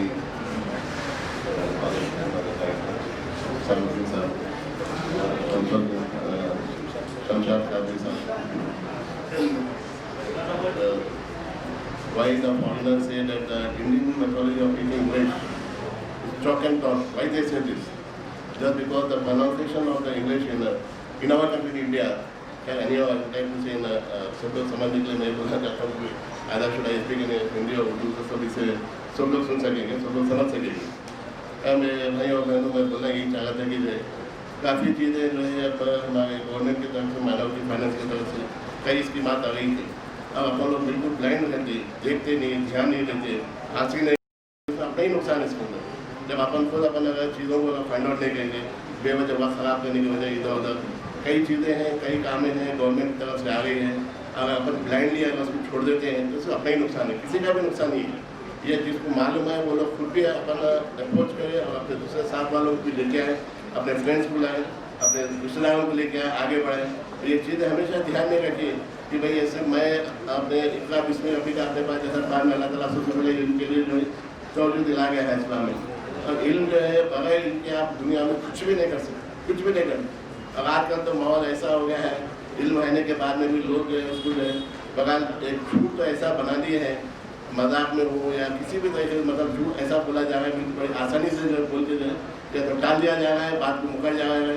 तो इतना बड़ा झूठ का आदाब है कुछ झूठ तो कभी भी जो है मजाक में मत किया कि मैं अपने मुँह होने के नाते, खड़े होने के नाते आप लोगों को झूठ कभी भी ये बात है कि हमेशा नुकसान दे। बड़े लोग बोलते हैं पुराने एक झूठ को छुपाने के लिए 100 झूठ बोला। आप किसी भी कीमत पे कुछ भी हो जाए झूठ बोला, अपनी बात पे कुछ भी नुकसान हो, अपनी बात पे हमेशा कायम रहना। जो बोले उसके ऊपर जो है अपन पीछे मुकाना नहीं, जो बोले भाई ठीक है, करते हुए मान लो आप, वो आपके लिए भलाई है, दुनिया के लिए भी है, आखिरत के लिए भी। अब जैसा कि हमारे जामिया डॉक्टर प्रोफेसर हमीदुल्लाह साहब थे, तो 90 ईयर्स की एज थी उनकी, वो यहाँ से फ्रेंच गए, फ्रेंच आने का फ्रेंच सीखे, फ्रेंच के अंदर फ्रांस तर्जुमा तब्दील किए हो, उसके बाद में फिर वो लास्ट लेवल जो कि एंडिंग एज में भी हो जाए, क्योंकि तमाम कंट्रीज में तमाम लैंग्वेजेस सीखे हो। 90 ईयर्स के एज में भी he was trying to learn Thai language को सीखना चाहते थे। तो ऐसे लोग जो है जो जामिया निज़ामिया से अपने बड़े बड़े आलिम फुक़हा जाके आज सबसे ज़्यादा फ्रांस के अंदर कुरान उन्हीं की लिखी हुई पढ़ी जाती है, डॉक्टर हमीदुल्लाह साहब की। और ऐसी एक शख्सियत जो है जो जिनके मैं ज़्यादा बताना मुनासिब समझता हूँ, लेकिन उतना ज़्यादा मुझे भी इल्म नहीं है। 40,000 जो है जूस यहूदी के इस्लाम को बदल गया, 40,000। तो इंसान को तालीम जो है किधर से किधर लेकर आती, खाली अपने में खुद एक विल पावर होना, यू शुड अपने आप में खुद बनाइए अपना विल पावर, अपना खुद गेन कीजिए। और हर आदमी में अल्लाह ताला ने एक सलाह दी, उसके अंदर खुद एक स्पेशलिटी रहती, वो खुद बहुत कुछ कर सकता है। लेकिन आदमी क्या है, कुछ करना नहीं चाहता, लापरवाही में वक्त गुजार देता है। इसलिए अब नमाज के पास है, आप नमाज की पाबंदी कीजिए, क्योंकि नमाज के बाद कोविड की जो है निशानी नहीं है। रसूलुल्लाह सल्लल्लाहु अलैहि वसल्लम तो फरमा दिए जो नमाज नहीं पढ़ो मुसलमान खबर तब भी नहीं मत करो। बोले क्या कहेंगे, बोले बेवजह वक्त ज़ाया कर ले, नमाज तो सबको ज़रूरी है पढ़ना है। आप लोग नमाज की अगर पाबंदी करेंगे, साथ ही साथ दीनी और दुनिया की तालीम भी देते रहेंगे, आप कोशिश करेंगे हर चीज़ निकाल सकते। हर आदमी एक 400 मुस्लिम साइंटिस्ट से अपने वाई दे पीपुल से इंस्टेड ऑफ सेइंग आज अपने सर्च को जो है रिसर्च टाइटल दिए लोग क्यों दिए, बिकॉज दे नो डेट हम लोग तो सही बात करें, सर्च तो अपन लोग किए थे, that's why they give the title of research. On our research they are not researching, on our search they are researching that. उन लोगों को जो है उसको खूबसूरती दी, उसको अपने सर्च के ऊपर रिसर्च करके तो खूबसूरती देखें, they are taking out the level. Why just because हम अपने अपन लोग ये चीज़ें जो है ना अपन प्रेजेंट पे अपन बात करते हैं, ना रीड करते, ना अपने पास्ट अपना बोला उस पर अपन ये करते। प्रीवियसली क्या चाहते थे, ओनली जो है क्रिश्चियन मास्टर स्कूल से ओदी government Saint Paul also need to love, now we got so much opportunities, कितने अपॉर्चुनिटीज हैं, कितने स्कूल्स आ गए, कितने कॉलेजेस आ गए, कई लोग आए। इसके अंदर अपने को चाहिए कि अपने खुद ही जो अपन मेहनत करें, अपन हासिल करें, वक्त बेवजह ज़ाया करने के बजाय जो है तालीम के ऊपर तवज्जो दें, अपने माँ बाप को देखें, भाई बहन को देखें। इंसान की अपनी खुद जिम्मेदारी रहती है, हर इंसान एक जो है मुकम्मल एक बेहतरीन इंसान बन सकता है, लेकिन उसको ये सोचना चाहिए उसका वक्त जो है बेवजह का ज़ाया करने से मैं इसको वक्त कैसा इस्तेमाल करूँ। Previously I was better, I was having better land signal, I was doing the radio, my escape were by 5-star chef to work for me, and I was having all the software companies. I tried to get all the companies. I was having about a Wipro, UBS Bank, Polaris, Apollo Hospital, Deloitte, and Texas Good also in Delaware. Anyhow, I was doing that. And today I'm doing why should I say all that my person? I should not say you, but even though I'm telling you, why to just to encourage you. You people should come forward. Not only doing that, I'm doing a business in garment with our doing. I was having a business, even then I was doing the construction business. Now, I would like to just suggest all your brothers and sisters that don't waste your time, give your importance to your life, and other than that, the government is coming very nowadays forward to help minority people, especially the Muslim community. Mr. Vaisab is totally fair and frank. Anyway, I came forward directly. I think this type of program should be another part of the city here and there, and other than in the other villages also it should be done, sir. I hope they are going to move from the city to out of the city also, sir. Right, sir. The programs is not going to not in the city, is going to go out of the city also. No, not again. I'm saying the government, what are the schemes are coming there, everyone should know, sir. We should come out, sir. Instead of putting the city, you should have a better city के लिए काम करने का बजाय city के भी बाहर आके कुछ का हमारा टाइम लेंगे, हमारे एक्सपेंसेस का लेके फिरेंगे, जाएंगे और भी विलेजेस में बच्चों को बताएंगे कि आप आइए गवर्नमेंट से क्या बेनिफिट्स है, यू कम फॉरवर्ड, हम लोग आप लोग साथ देंगे करेंगे। अब हमारा थोड़ा वर्क जाएगा, थोड़ा पैसा देगा, वी डोंट माइंड इट, इसके मिलत के लिए काम में आता है। और थोड़े से बातें वक्त भी थी, वक्त में भी जो चीज़ें हैं जैसे बता रहे शमशाद खादी साहब ने कोई भी चीज़ इम्प्लीमेंट नहीं होगा, लोगों के लिए डिस्कशन से वो गलत बात वैसे कुछ होने का नहीं। वी वांट इम्प्लीमेंटेशन, जो बोल रहे हैं they should do it and they can do it, but they want to do it. अभी इसमें जो है इसकी जिम्मेदारी किसकी, पब्लिक की जिम्मेदारी, आवाम की जिम्मेदारी, आवाम की खुद की। आप अपना हक अपने भूखे खाइए छोड़ के गए, आपके लिए क्यों जी, क्यों छोड़ के गए वो लोग, अपने लिए छोड़ के गए, आपके लिए छोड़ के गए, आप लोग नहीं लेंगे उसका, तो गलती किसकी है? हुकूमत में तो आती है, उनका काम है, वो तो सिर्फ अपने फायदे के लिए बैठे रहते हो। पॉलिटिशियन जो है वो sincere politician they have gone nowadays only few politician I think that they also work for the humanity. कोई भी पॉलिटिशियन जो है ये सिर्फ ये लोग अपने मफाद के लिए काम करना चाहते हैं। अपन अपना काम अपना हक अपन नहीं लेना जानते तो अपनी गलती है। नहीं हो मैं आप लोगों से मेरी गुजारिश है हर चीज़ के अंदर आप लोग आगे बढ़े, एजुकेशन के अंदर हो, घर के माहौल के अंदर हो। मुस्लिम की टाइम के भी जो है हमारे शेखर खादी साहब हमेशा हम वहाँ काम के लिए आगे आते हैं, मुझे भी बुलाए और आगे भी हम इंशाल्लाह कोशिश करेंगे कि अपने कौम के लिए हो या किसी भी इंसान के लिए हो। क्योंकि सलाह का जो तरीका था, इवन जंग में भी जो कैदी पकड़े जाते थे क्या हुनर है हमारे लोग को सिखा, हम कुछ आज़ाद कर देते। तो हुनर एक हर चीज़ का एक आर्ट है, वी शुड अडॉप्ट इट, अपन उसको लेना चाहिए अपन कैसा। अभी कोशिश करिए आप लोग, मेरे छोटे से मुझे मैं क्या बोला, अल्लाह ताला का आप लोग दिल में थोड़ा सा जो है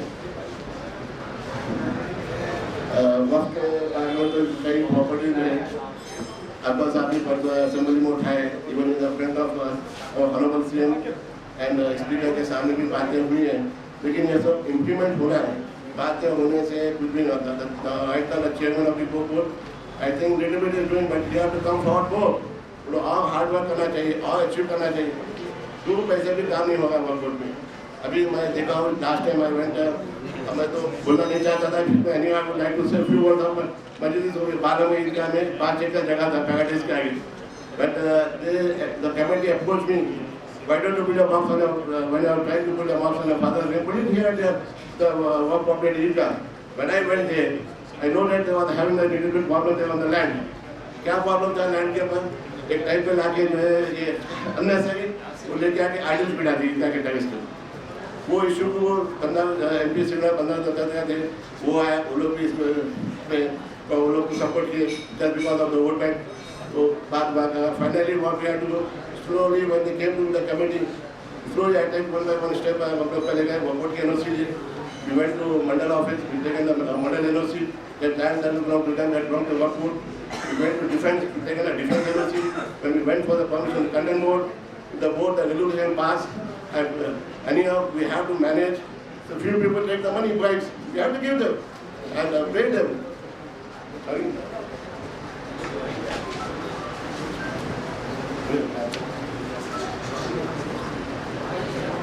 लेकिन इंशाल्लाह जो है अभी काफ़ी बातें जो जैसे मैं बताया था छोटी सी है। अब ये मस्जिद के जो है हम लोग काफ़ी है, फाइनली वो लोग क्या किए ISA जो हेडक्वार्टर हमारा उनकी जो था, उसके लिए फिर हमको इंटेलिजेंस जाना पड़ा। इंटर डिपार्टमेंट है हम लोग, फिर वो लोग आए वहाँ से इंटर डिपार्टमेंट के DSP आकर इंक्वायरी किए, नहीं ये श्रीनगर के वेल एस्टैब्लिश्ड बिजनेसमैन है, ये सब बेबुनियाद डेवलपिंग सब एलिगेशन से होती है रिपोर्ट दिया। उसके बाद में finally they have to give the sanction. पहले रेजोल्यूशन पास हुआ तो सैंक्शन दिए, अब उसके बाद में report all the legal process खत्म हो गया। अब practically we have to go on the field. अभी क्या करेंगे? अब जब मैं अकेला में क्या यार when you say that to such a big place is there, why don't you demand and share we are building the box. जब हम गए साइड के ऊपर जो मालिक बनाए तो मैं गया, मेरे साथ हमारे ये सब मालिक पे थे। hardly I was when I was having that paper at that time, I take along with my one of my इसके सब्जेक्ट में ज़्यादा कुछ भी नहीं, अल्लाह के फजल से मस्जिद जो बन चुकी है उसमें लाजम नाशा भाई को ज़्यादा इसमें ये है। असद साहब इसमें काफ़ी बड़ा काम किया है। पहले हमारे बंदा सरकार को बुलाए, बताए तमाम पेपर्स बताए, तमाम चीज़ें देखी और देखने करने के बाद में जो है कि बोले कि नहीं ये इनकी जगह सॉरी मैं तो कुछ ज़्यादा कुछ नहीं था, जो भी बोला हूँ बोला तो इसका माजरा चाहता हूँ आप लोग से। अल्लाह ताला आप लोगों को सलामत और खुश रखें। अल्लाह माफ़ी भी बनी, अल्लाह समी, अल्लाह माफ़ी भी बस इला इला इला अल्लाह मैं कभी ला इला। बहुत बहुत शुक्रिया अली जनाब नईम साहब आपके जलील ख्यालात का। अब आपके हमारे अब्दुल अजीज मैनेजिंग डायरेक्टर और vice chairman minority farmer corporation से मैं गुजारिश करूंगा कि अपने जलील ख्यालात का इज़हार करें, क्योंकि आपके ख्यालात इसे जो है आज की हमारी ये स्कीम आज का हमारा अवेयरनेस कामयाब होगा इंशाअल्लाह ताला। अली जनाब MA वहीद साहब तालियों भी में इस्तेमाल कीजिए। अस्सलाम वालेकुम रहमतुल्लाहि व बरकातुहू। बहुत बहुत शुक्रिया शमशाद कादरी साहब। इंट्रोडक्शन मेरा होता रहा, आप सब जानने लगे कि मैं वाइस चेयरमैन मैनेजिंग डायरेक्टर की वजह से काम कर चुका हूँ। आपने बड़ी जिम्मेदारी रखी है मेरे ऊपर कि इस अवेयरनेस प्रोग्राम में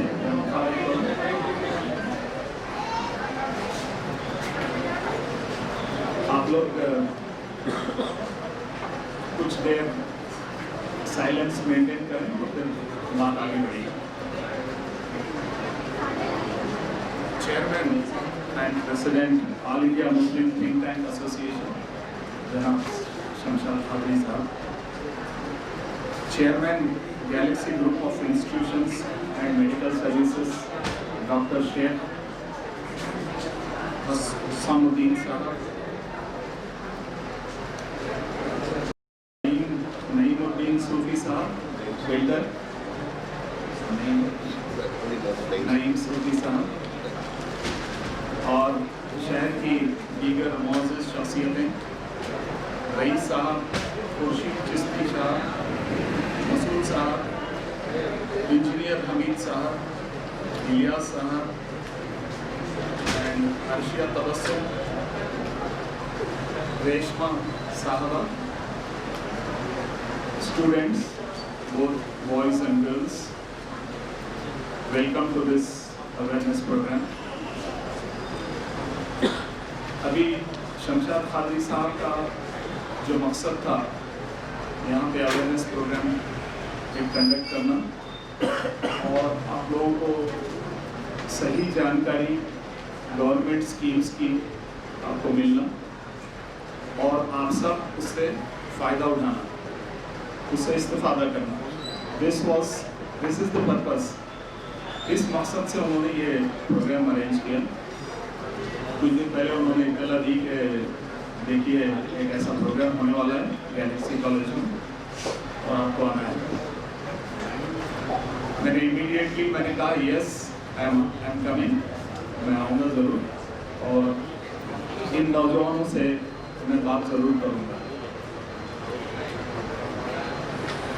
अभी जो इसका बेसिक मकसद है शमशाद कादरी साहब के पॉइंट ऑफ व्यू से आपको स्कीम्स के बारे में जानकारी देना, गवर्नमेंट की क्या स्कीम्स हैं और आप उससे कैसे फ़ायदा उठा सकते हैं। लेकिन मैं थोड़ा सा यहाँ पे डिविएट करना चाह रहा हूँ और मैं मेरी बात की शुरुआत मेरे अपने तालीमी कैरियर से शुरू करना चाहूँगा और फिर धीरे धीरे हम आगे बढ़ेंगे और गवर्नमेंट की स्कीम्स को भी कवर करेंगे। लेकिन मैं शुरुआत करता हूँ कि क्योंकि आप लोगों को देख के आप लोग जिस एज ग्रुप में हैं under 20 years all of you, तो मैं सोचा कि मैं आप लोगों को मुखातिब करने के लिए मैं अंडर 20 जब था तो क्या हालात थे और कैसे मेरी स्ट्रगल आगे बढ़ी, वहाँ से मैं आपको मेरी बात को शुरू करना चाहूँगा।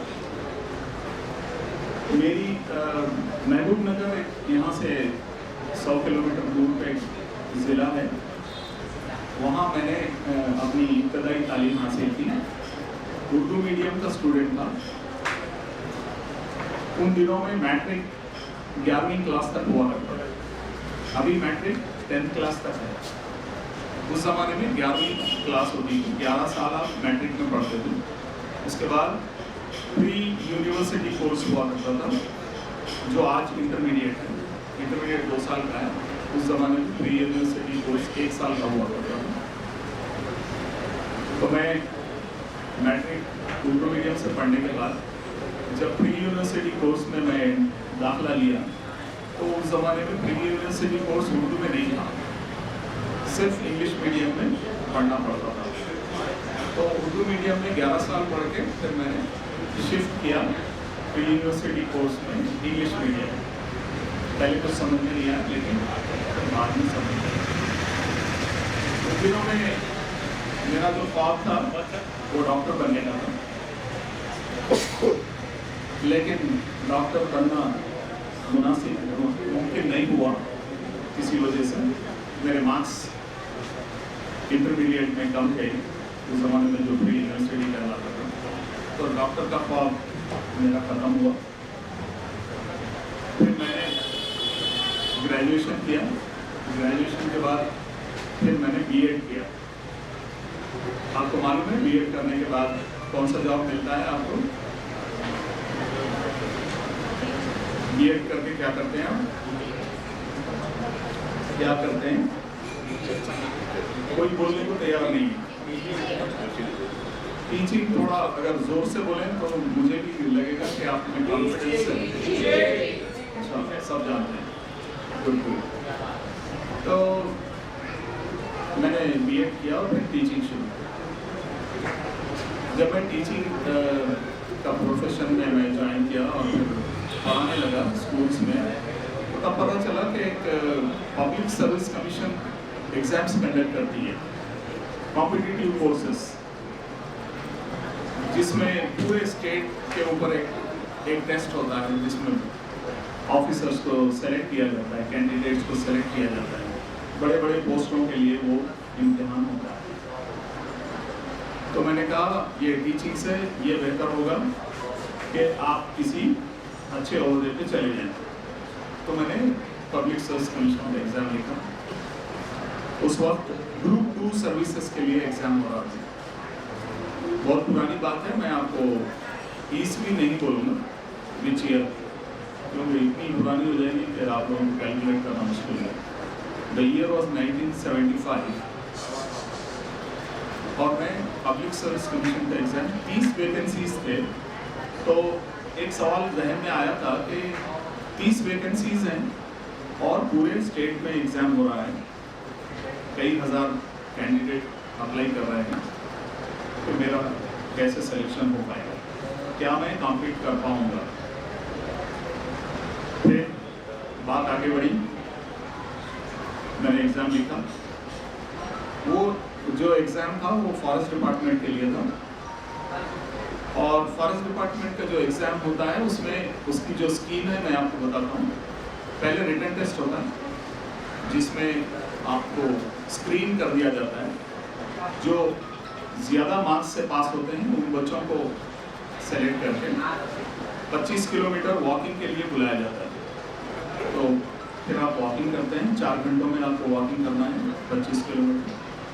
फिर आपको ओरल टेस्ट के लिए बुलाया जाता है, वहाँ पे आपका सिलेक्शन है। इस तरह से ग्रुप 2 के लिए मैं सेलेक्ट हुआ।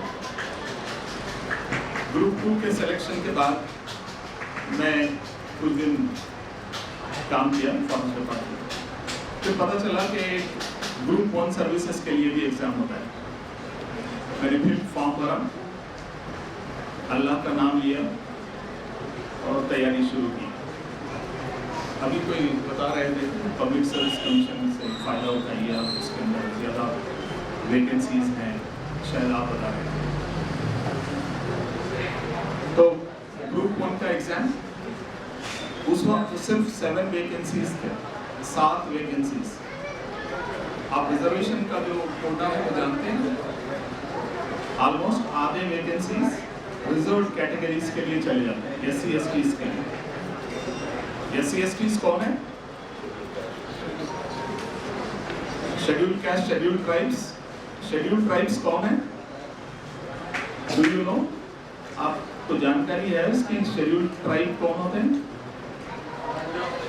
आप उसके 2 नाम गिनाइए।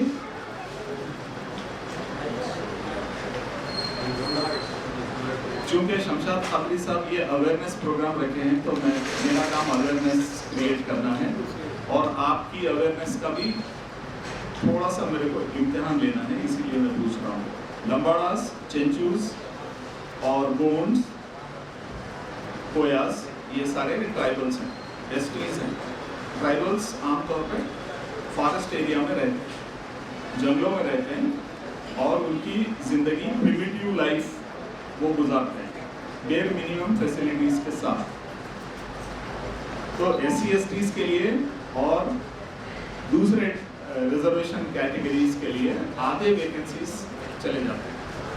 तो 7 वैकेंसीज में से 3 वैकेंसीज इन रिजर्व कैटेगरीज के लिए गए, तो बचे 4। ये 4 वैकेंसीज में मुसलमानों को और बड़ी ज़ात के हिंदूज को कॉम्पीट करना है। 4 वैकेंसीज पूरे स्टेट में। तो अल्हम्दुलिल्लाह अल्लाह का एहसान रहा, मेरी भी कोशिश रही, अल्लाह ने मेरी कोशिश को कामयाब किया और मैं ग्रुप 1 के लिए सेलेक्ट हुआ। ये थी 1984 की बात। फिर वहाँ से मेरी सर्विस शुरू हुई। फॉरेस्ट डिपार्टमेंट में मैंने काम किया। इंडियन फॉरेस्ट सर्विस का नाम जानते हैं? IFS याद है आपको? कोई आइडिया है? सुना है कभी आपने? दूसरे ऑल इंडिया सर्विसेज क्या हैं? IAS, IPS और फिर ILS।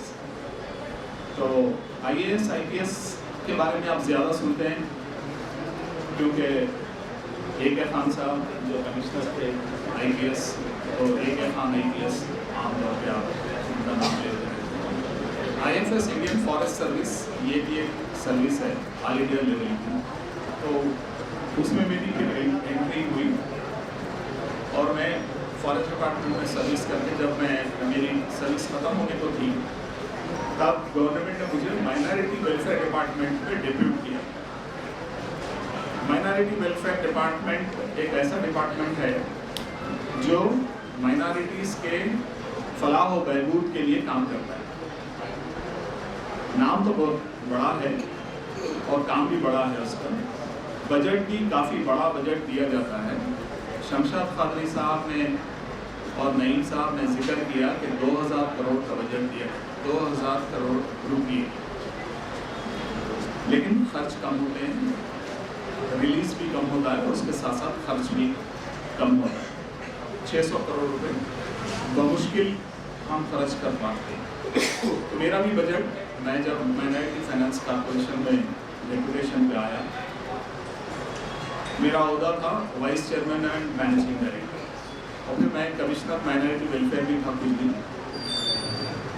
तो हमारी जो स्कीमात हैं वो तालिब इल्मों के लिए हैं और उन नौजवान लोगों के लिए हैं जिनकी उम्र 40 के अंदर है, 40 से नीचे, 40 साल से नीचे, और जो कोई काम शुरू करना चाहते हैं और उनको लोन की ज़रूरत है, तो हम लोन्स भी प्रोवाइड करते हैं माइनॉरिटी फाइनेंस कॉर्पोरेशन की तरफ से। लेकिन होता क्या है कि बजट की गैर मौजूदगी की वजह से, बजट रिलीज नहीं होने की वजह से, हुकूमत के पास कई वजूहत हैं जिसकी वजह से वो बजट रिलीज नहीं कर पाते और अल्टीमेटली आपको तकरीबन 25% बजट से आपको काम कर लेना पड़ता है। जैसे 2000 का 25% कितना हुआ? 500 करोड़, रफली 600-500 करोड़ के आसपास हम पैसा खर्च करते हैं माइनॉरिटीज़ की भलाई के लिए। बेसिकली ये जब सिचुएशन थी तो मैं कुछ दिन माइनॉरिटी फाइनेंस कॉर्पोरेशन में काम किया। उसके बाद 60 साल की उम्र में आदमी रिटायर होता है सेंट्रल गवर्नमेंट में, तो मैं भी रिटायर हुआ।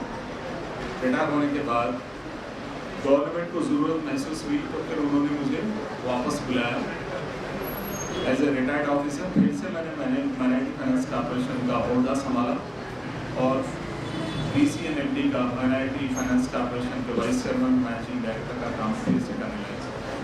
इस तरह से कोई एक साल सवा साल का मेरा फिर अर्सा गुजरा। उसके बाद मैं दूसरी बार रिटायर हुआ। इस दौरान में जो हमारी स्कीमात हैं बेसिकली स्टूडेंट्स के लिए स्कॉलरशिप की स्कीम है।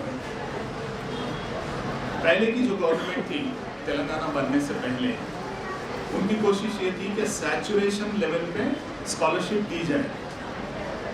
सैचुरेशन लेवल क्या होता है? Any idea? Saturation level, saturation level में होता ये है कि स्कॉलरशिप्स की तादाद मुकर्रर नहीं होती, नो फिक्स्ड नंबर्स। जितने लोग अप्लाई करते हैं वो सारों को स्कॉलरशिप दी जाती है। that is known as saturation level planning. और एक और दूसरी जो स्कीम थी वो थी रिएम्बर्समेंट ऑफ ट्यूशन फीस। वो भी सैचुरेशन लेवल पे जितने लड़के रिएम्बर्समेंट के लिए अप्लाई करते हैं सबको स्कॉलरशिप मिलती है, रिएम्बर्समेंट मिलता है। लेकिन धीरे धीरे होने ये लगा कि पिछले कुछ सालों में बजट की वजह से हुकूमत ये सारी स्कीम नहीं कर पा रही है। शमशाद कादरी साहब अच्छी तरह से उसके ऊपर नज़र रखे हुए हैं। अपनी थिंक टैंक एसोसिएशन और All India minority welfare association की जानिब से वो वॉच करते रहते हैं, देखते रहते हैं कि कितना बजट रिलीज हुआ, कितना खर्च हुआ, अगर नहीं हुआ तो क्यों नहीं हुआ। लेकिन अल्टीमेटली उनको भी कुछ ना कुछ गवर्नमेंट की तरफ से सपोर्ट चाहिए। मैं जब काम करता था तो मेरे भी प्रपोजल्स गवर्नमेंट को ही भेजना पड़ता था, फाइनेंस मिनिस्ट्री उसको पास करती थी और बजट रिलीज होता था। लेकिन अब यहाँ पर मेरी एक गुजारिश शमशाद कादरी साहब और उसामुद्दीन साहब से ये होगी कि गवर्नमेंट की जो स्कीम्स हैं उन सब के बारे में मैं कुछ पेपर्स ले आया हूँ। ये मैं यहाँ पे दे के जाऊँगा। यहाँ पे एक बोर्ड पे डिस्प्ले किया जाए और फिर एनरोलमेंट के लिए जो अप्लाई करना चाहते हैं, जैसे बेगम हजरत महल का जो लड़कियों के लिए स्कॉलरशिप है उसकी बात अभी यहाँ की गई। और फिर एक और स्कीम जिसकी तरफ शायद शमशाद कादरी साहब की तवज्जो नहीं हुई वो है प्रगति स्कॉलरशिप। सुने होंगे, Pragati scholarship scheme for girls students, girls के लिए सिर्फ और सिर्फ गर्ल्स के लिए, डिप्लोमा करने वाली लड़कियों के लिए और फिर डिग्री करने वाली लड़कियों के लिए। इसमें सालाना 50,000 रुपये, कुछ आपस में आप लोग बातचीत करते रहेंगे तो थोड़ा मेरा अटेंशन डाइवर्ट हो जाएगा। सालाना 50,000 रुपये की रकम इन लड़कियों को दी जाएगी जो डिग्री कर रही हैं या फिर डिप्लोमा कर रही हैं। डिग्री के लिए 4 साल का पीरियड है, 4 साल के लिए 50,000 रुपये की रकम हर साल दी जाएगी और डिप्लोमा के लिए भी 50,000 रुपये की रकम मख्तस की गई है और ये 3 साल के लिए दी जाएगी लड़कियों के लिए। और इसमें आपकी जो आपके पेरेंट्स की आमदनी की जो लिमिट है वो 8 लाख तक की आमदनी वाले, सालाना आमदनी अगर 8 लाख के अंदर है तो आप अप्लाई कर सकते हैं, आपके वालिदैन की इनकम लेवल। ये जो गवर्नमेंट ऑफ इंडिया की प्री मैट्रिक, पोस्ट मैट्रिक और मेरिट कम मीन्स, ये 3 स्कीमात हैं। प्री मैट्रिक, पोस्ट मैट्रिक और merit come means. Merit come means ये प्रोफेशनल कोर्सेस और टेक्निकल कोर्सेस के लिए है और इसकी भी जो तफसीलात हैं यहाँ पे मैं छोड़ जा रहा हूँ शमशाद कादरी साहब के पास। लेकिन मेरी एक सजेशन ये है कि आप यहाँ पे एक बूथ कायम करें, एक ऐसा यहाँ पे एक सेल कायम हो जो बच्चों की, स्टूडेंट्स की हेल्प करे, जो एनरोल करने में, जैसे आपको फॉर्म भरना है हेल्पलाइन नहीं, अगर आप खोल चुके हैं तो बहुत अच्छा है, मुबारक। लेकिन उसमें सारे स्कीमात के का इंफॉर्मेशन होना चाहिए और उसको आप यहाँ पे उसको एनरोल करना ज़रूरी है, तभी जाके फ़ायदा होगा। अदरवाइज बच्चे भटकते फिरेंगे और हो सकता है उनको सही गाइडेंस ना मिले। एक और चीज़, आमतौर पर रिक्रूटमेंट का जो प्रोग्राम चलता है गवर्नमेंट ऑफ तेलंगाना की तरफ से, वो रिक्रूटमेंट जो बल्क में होता है, ज़्यादा तादाद में, ज़्यादा वैकेंसीज वो होती हैं आमतौर पे पुलिस डिपार्टमेंट में, आर्म फोर्सेस में, रेलवे प्रोटेक्शन फोर्स में, कोस्ट गार्ड में। ये इस तरह के जो सिक्योरिटी बेस्ड सर्विसेज हैं, इसमें ज़्यादा बड़ा बल्क रिक्रूटमेंट होता है। जैसे कभी आप सुनते हैं कि 1000 कांस्टेबल्स की भर्ती हो रही है या 800 सब इंस्पेक्टर्स की भर्ती हो रही है, तो इसमें भी मुस्लिम अक़लियती तबके के नौजवानों को हिस्सा लेना चाहिए। आई थिंक लेडीज़ के लिए भी वो वैकेंसीज ओपन हैं, girls and boys, all of you can apply and try and concentrate and get those things. जब माइनॉरिटी वेलफेयर में मैं काम किया करता था तो एक हमारा काम ये भी था कि बच्चों को ट्रेन करें। तो कांस्टेबल्स की या एसआईज की भर्ती निकल रही है तो हम हर ज़िले में, जैसे नईम साहब बोल रहे थे कि आप ज़्यादा हैदराबाद की हद तक कंसंट्रेट मत करिए, अजला पे भी निकलिए, गाँव में भी दाखिल हुई और फिर वहाँ पे भी अवेयरनेस क्रिएट करिए। तो उस तरह का हम हर डिस्ट्रिक्ट में ये प्रोग्राम कंडक्ट करवा रहे हैं। पुलिस के जरिए हम बच्चों की ट्रेनिंग करवा रहे हैं।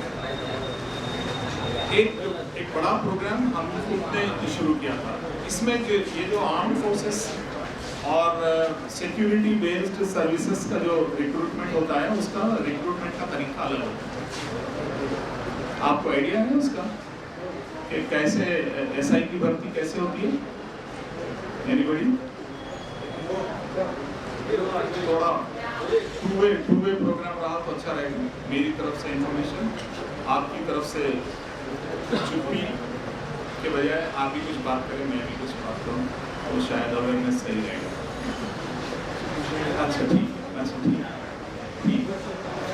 चलिए ठीक। कुछ बच्चे पीछे आके ज्वाइन हुए हैं, शायद मुझे खड़े के बात करना पड़ेगा पीछे वालों को शायद। ठीक है, कैमरा। मैं ये चाह रहा था कि आपको थोड़ी सी ये जो आर्म्ड फोर्सेस या सिक्योरिटी बेस्ड जो डिपार्टमेंट्स हैं, पुलिस डिपार्टमेंट है, फायर सर्विसेज है और रेलवे प्रोटेक्शन फोर्स है, कोस्ट गार्ड है, तो इसमें कैसे रिक्रूटमेंट होता है? इसके 3 स्टेजेस होते हैं। 3 स्टेजेस में ये रिक्रूट करते हैं।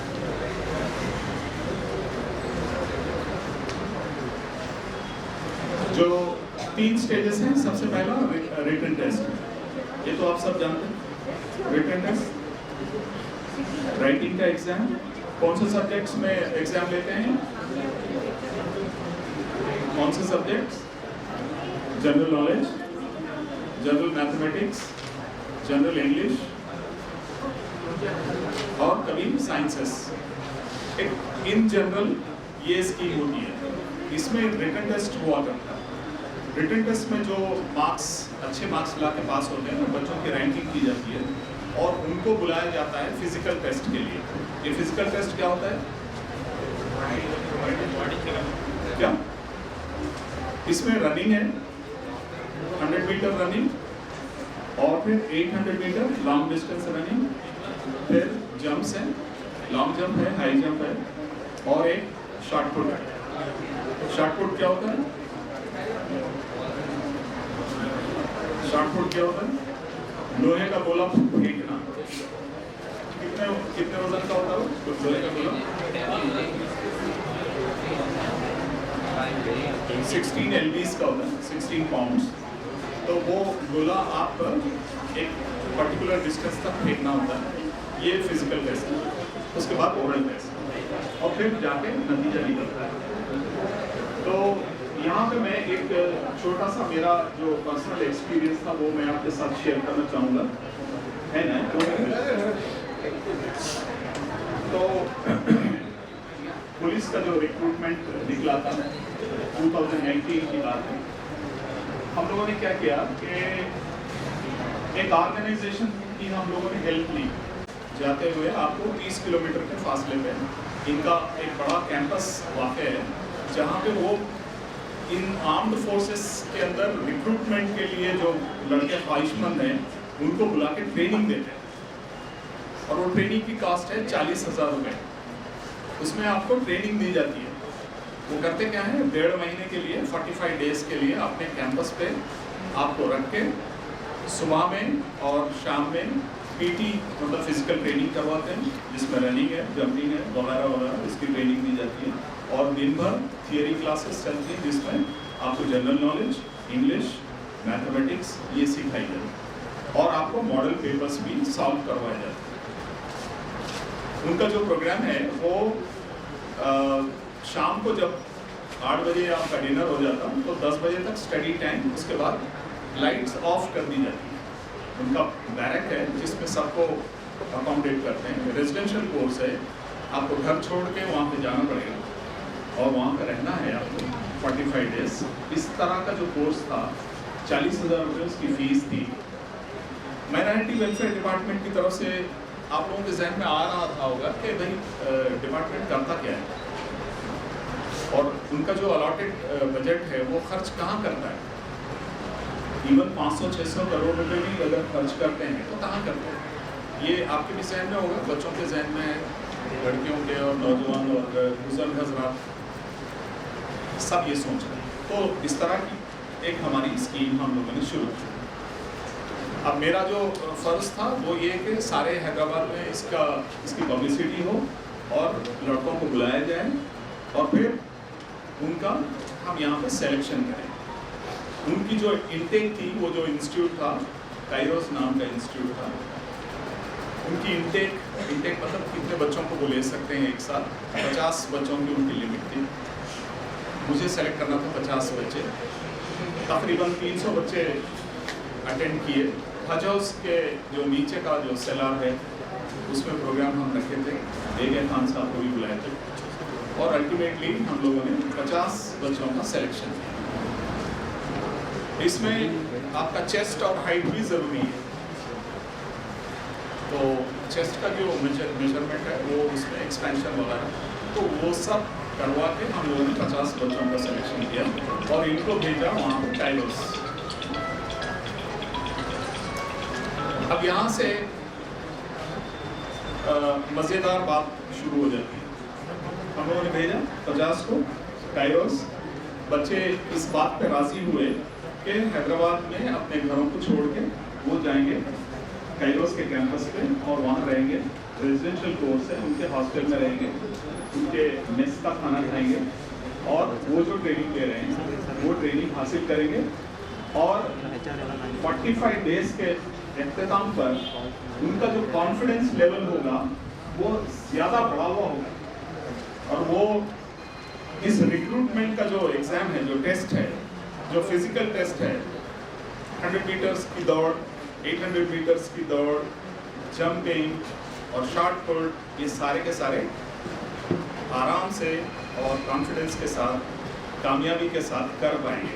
ये इनको कॉन्फिडेंस आ रहा है। और फिर उनकी जो थियरी की जो रिटन टेस्ट की जो काबिलियत है उसको भी हम लोगों ने कोशिश किया कि रिटन टेस्ट में भी ये काबिल बने। मैथमेटिक्स, जनरल नॉलेज, हर तरीके से इनको प्रिपेयर किया। तो हम लोगों ने भेज दिया। उसके बाद मैंने कहा आपको कि यहाँ से मज़ेदार बात शुरू होने वाली है। तो वो हुआ ये कि 2-3 दिन जब प्रोग्राम शुरू हो गया, काइरोस वालों ने हमें इत्तला दी कि उनको कुछ मुश्किलात पेश आ रही है। वो जो मुश्किलात थी वो ये कि जब उसमें आप याद रखिए कि सारे के सारे अक़लियती तबके के लड़के हैं, मतलब अक़लियती तबके के लड़के हैं, मतलब जी पूरे मुस्लिम, राइट, पूरे मुसलमान लड़के हैं और ज़्यादातर अपने इलाके के, मतलब ओल्ड सिटी के ज़्यादा हैं, पर एक मिला जुला ग्रुप है। तो उन लोगों ने जो मुश्किलात हमारे सामने बयान की वो ये कि जब आप 10 बजे लाइट ऑफ की जाती है तो बच्चे सोते नहीं हैं, बातचीत की आवाज़ आती रहती है रात में 11, 12, 1 बजे तक। उसके बाद तो ये बीच में बार बार जाके इंटरफियर होते हैं और उनको बोलते हैं कि भाई आप लोग सो जाइए क्योंकि आपको 5 बजे उठना है। 5 बजे फिर आपकी फिजिकल ट्रेनिंग शुरू होने वाली है, PT शुरू होने वाली है, तो उनको 5 बजे उठाना। तो वहाँ हुआ ये कि चूँकि यहाँ की जो रिवायत है इस इलाके के नौजवानों में जो आम रुझान है या जो लाइफस्टाइल है हमारा, वो रात में देर से सोने का, क्योंकि बच्चों से पूछा गया, ये जो 50 बच्चे गए थे उनसे पूछा गया, ये याद रखिए कि एक बच्चे पे माइनॉरिटी वेलफेयर डिपार्टमेंट 40,000 रुपये खर्च कर रहा है। और ट्रेनिंग करवा रहा है।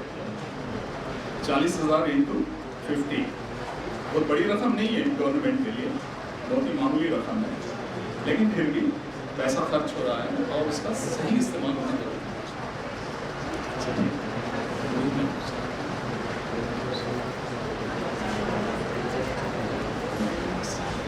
तो हुआ ये कि अल्टीमेटली 45 डेज का प्रोग्राम मुकम्मल हुआ और जब वापस आए तो बच्चों का फीडबैक हम लोगों ने लिया और ये पता चला कि बच्चे काफ़ी बोल्ड हुए और ये जो फिजिकल टेस्ट है 100 मीटर्स 800 मीटर्स और शॉर्ट पुट वगैरह वो करने के काबिल है और उनकी ये काबिलियत भी बढ़ गई कि जो रिटन टेस्ट होगा उसमें अच्छे मार्क्स लाएंगे। तो उसमें जो मैं आपको यहाँ पर बोलना चाह रहा था वो ये कि वक्त का सही इस्तेमाल करना अगर हम नहीं सीखेंगे तो होगा क्या कि हमारा जो कंपैरिजन किया जाएगा, ये काइरोस आमतौर पे गैर मुस्लिम लड़कों को भी ट्रेनिंग देता है। पहला तजुर्बा था उनका जब हम मुसलमान बच्चों को भेजे थे वहाँ, तो उन लोगों का जो तजुर्बा था वो ये था कि रात को 10 बजे सोते नहीं और 5 बजे उठते नहीं। अल्टीमेटली कुछ दिन उनको मुश्किल पेश आई, लेकिन फिर बाद में मामला सेटल हो गया और वो बच्चे आके वापस ये बोलने लगे कि हम जो भी टेस्ट होगा पूरी दियानतदारी के साथ हम उसको लिखेंगे और हम इंशाअल्लाह कामयाबी हासिल करेंगे। तो इन कुछ ख्यालात के साथ मैं अपनी बात को ख़त्म करता हूँ क्योंकि कुछ दूसरे प्रोग्राम्स भी हैं और मैं ये चाहूँगा कि शमशाद खादरी साहब, नईम साहब और हसनुद्दीन साहब इस काम को आगे बढ़ाएं और फिर मेरे पास उसके डिटेल्स हैं, वो जो लड़कियों के लिए स्कॉलरशिप है और उसको जो है आगे बढ़ाएं। बहुत बहुत बहुत शुक्रिया आली जनाब एमए वहीद साहब, क्योंकि हम ये चाह रहे थे कि जो मालूमात आपके ज़रिए से इन स्टूडेंट्स को, इन आवाम को हासिल हो। अल्हम्दुलिल्लाह मैं समझता हूँ कि आप तमाम के जहन में ये बात बैठ चुकी होगी और एक ख़ास बात, एक हैदराबादी तहजीब ये है कि हैदराबादी तहजीब ये है कि जब भी मेहमान खुसूसी आते हैं कि हैदराबादी तहजीब के मुताबिक हम लोग ये चाहते हैं कि हमारी एसोसिएशन और हुसामुद्दीन साहब की जानिब से एक मोमेंटो अली जनाब वहीद साहब को अली जनाब हुसामुद्दीन साहब पेश करेंगे। अली जनाब हुसामुद्दीन साहब मोमेंटो अली जनाब।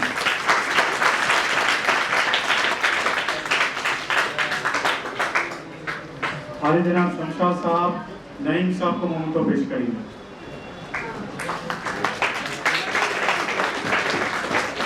ये एक और एक अच्छी खुशी की बात ये है कि हमारे बीच हमारे फैकल्टीज फरीम सर हैं जो एक बुक लॉन्च किए हैं वेबसाइट के ऊपर, उसका भी एक इनॉग्रेशन किया जा रहा है। अमीर वहीद साहब और नईम साहब शमशाद साहब का एक बुक लॉन्च की है कर रहे हैं सर, तो इसका वेबसाइट पे है। तो ये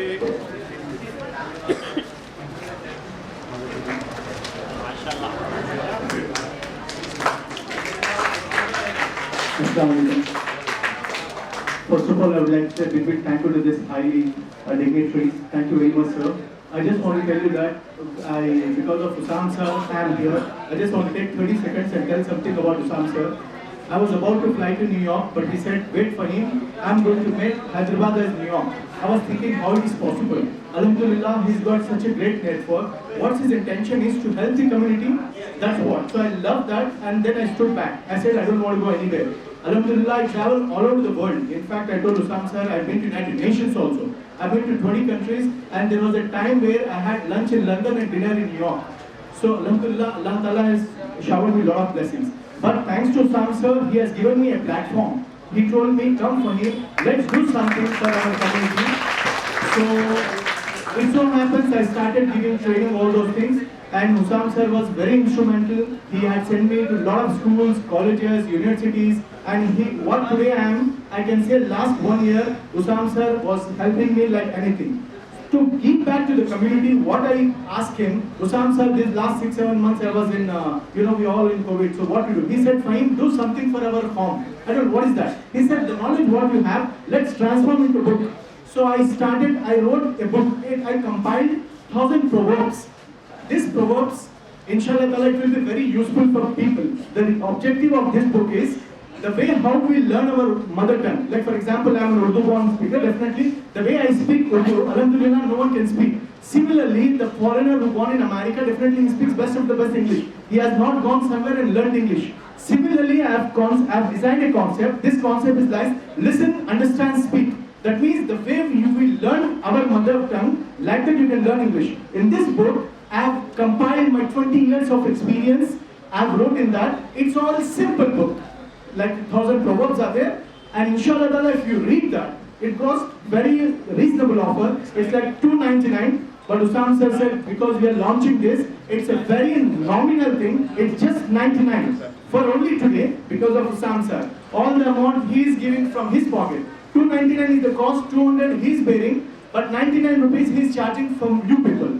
So if at all you are interested, you just have to write your name and phone number and hand over to Usam sir. I will be giving you that. By this, I want to say a big thank you, but I want to say a big thank you to this wonderful personality, because please understand, in life, they have given their age, now they want to give something to the community. So it's your prime duty to do something extraordinary. And once again, big thank you to Usam sir. Because of him, I am standing here. Thank you very much, sir. And thank you to this wonderful personality.